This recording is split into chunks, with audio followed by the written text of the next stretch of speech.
மேல இந்த ஆலவம்சம் வித்தியாசமா இருக்கும். அபூர்வ திருக்கோலம் பேரு. எல்லா கோவிலும் தட்சிணாமூர்த்தி கால் மேல போட்டிருக்காரு. இந்த காலை மடிச்சிட்டு இருக்காரு பாருங்க. இந்த கீழ முனிவர் எல்லாம் சாப மோச்சனம் பெற்று மான் நாகமா இருப்பாப்ல. ஒரு காதல குண்டலம், ஒரு காதல குண்டலம் இல்ல. இந்த கையில ருத்ராட்ச மாலை, அக்னி ஜுவாலை, மேல ஆலவம்ச மரம் வித்தியாசமா இருக்கும். அபூர்வ திருக்கோல தட்சிணாமூர்த்தி. கல்லால மரம் வித்தியாசமா இருக்கும் பாருங்க. ஆமாங்க.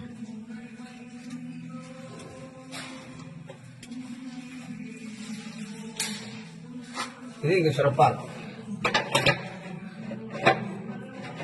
இது எத்தனை ஸ்தலம்? இது குரு பரிகார ஸ்தலத்துல மூன்றாவது இடம். தீண்டா திருமேனில சிவபெருமான்ல 12வது ஸ்தலம். ஞானசம்பந்தர் பாடி திருத்தலம். பார்த்துக்கு மக்களே, இதுதான் நாங்கள் இன்னைக்கு வேலைக்கிழமை தக்கோல வந்தோம். அப்படியே குரு பகவான் தரிசனம் பண்ணோம். இது தட்சிணாமூர்த்தியின் 3வது ஸ்தலம். குரு பகவான் அபூர்வ திருக்கோயில் தட்சிணாமூர்த்தி. ஓகேங்களா? இந்த பாக்கியம் நானும் கிடைச்சது. இந்த பாக்கியம் உங்களுக்கு கிடைக்கணுன்ட்டு எல்லாம் இல்லை சிவபெருமானே நான் நினைக்கிறேன். நன்றி மக்களே, நன்றி. ரொம்ப அபூர்வமாக இருக்கு பார்க்கும்போது.